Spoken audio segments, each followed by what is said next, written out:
Alright, so 14,419, they give you this as the problem. Find this double or triple integral.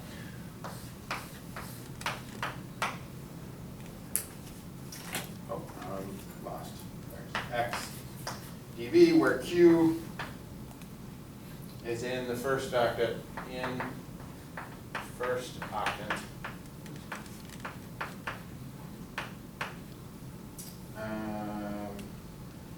Lying under z equals the square root of 9x squared, and between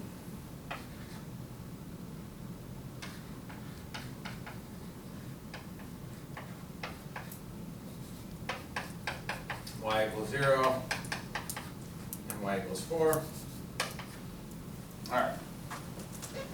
So again, getting a perfect picture of this isn't necessary, but you do need to get kind of an idea of what this region looks like. And so let's try to draw it. So first octave just means everything's positive, right? So we're in this part of the screen. What's z equals 9 minus, or square root of 9 minus x squared? A quarter of 7. Right, so it's so if you square it, z squared is 9 minus x squared, so it's x squared plus z squared is 9. So it's a part of a circle, right? Like this, and then since it's a cylinder, it's dragged like that, right? And you have that cylinder. And then you're on the other part, so you're in the first octave, so we only need this piece. And then y goes from 0 to 4, so we can just say this is 4, and then we're going to get that. That makes sense? And that's what you had? Okay.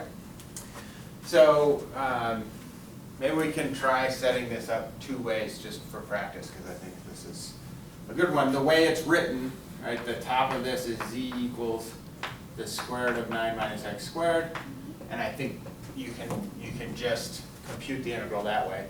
And so let me just write out the triple integral. So x. All right, so if we look at it this way, oh, and then where's this? 2. Oh, no, 3. 3. Sorry. Intercept of that circle of radius 3.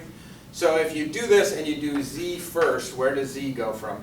0 to square root of 9 minus x squared. Okay, good. And then you collapse down into the xy plane and you just have a rectangle, right? And so it doesn't matter, we'll do dy dx. So where do the y's range from? 0 to 4, and the x's 0 to 3. Is that okay? And so let's go through this. 0 to 3, 0 to 4. Integrate with respect to z, and you just get what? xz, and then it'll be 0 squared root of 9 minus x squared dy dx. So you end up getting 0 to 3, 0 to 4 of x times the square root of 9 minus x squared at dy dx. And again, the way we have it set up, we got y next, and so when you integrate with respect to y, you just get, I'm going to do it all at once. You'll just get this times y, right?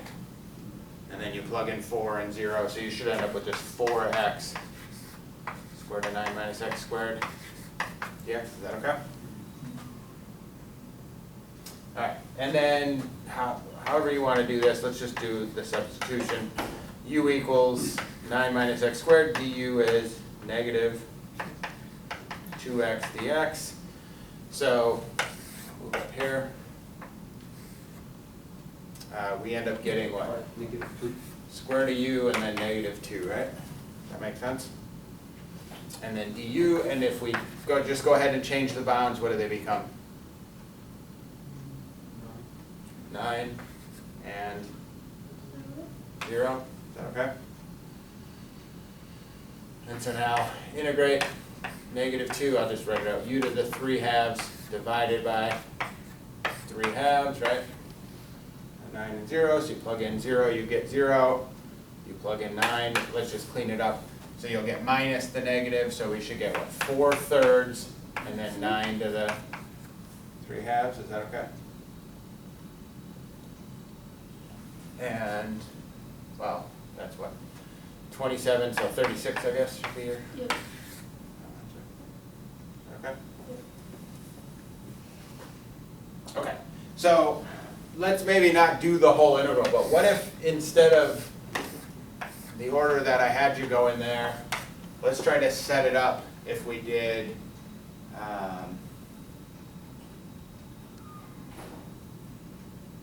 let's do it this way, dy first, and then, don't know if it matters, but we'll do dz dx. So this is a bit of a heads up for what's coming in the next section, or yeah, next 2 sections from now. So if you integrated this region, right, with y first, where do the y's range from? 0 to 4 over that whole region, right? So you have 0 to 4 for y, and then this time maybe I'll write it down. Right, once you collapse back now into the xz plane, right, you have that semicircle sitting there like that, right? Of radius 3, z equals this squared 9 minus x squared. And so where do the z's range from? From 0 to 9 minus x. 0 to the square root of 9 minus x squared, and then the x is from 0 0 to 3. Is that okay? And so let's do at least the first step of this. Oh, we're not going to go y here. Oh, that was a 4. Sorry, 0 to 4, right? So what happens when you integrate with respect to y? What are you going to get? xy, and then 0 and 4, so 4x, right? So we'll turn this into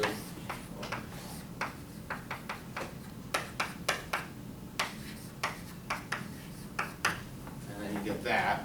That make sense? Okay, now we could just do this one like we did, right? You integrate with respect to or z, you get 4xz, and then you plug that in, and it'll be just like the last version. That's fine. But also, let's think of it this way. We're on a circle here, right? Our region's a circle. And so now we just have a double integral, right? And we can always compute double integrals, or try to, by converting to polar coordinates, right? And so in this case, the z acts like our y that we use for polar coordinates, but that's fine. What would be the conversion then? X is still behaving like x, so we replace x with 4 r cosine cosine of theta, and then the dA, the dz dx, gets replaced with r dr d theta. Does that make sense? And then how about our bounds? R from 0 to 0 to 3. 3, right?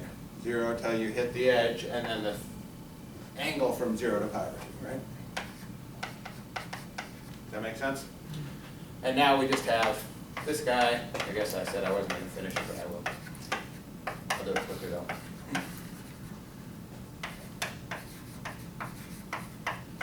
Right, so what happens first? You get 4/3, right? R cubed, and the cosine will just sit there. And plug in the 3. So 4/3 So, cosine c.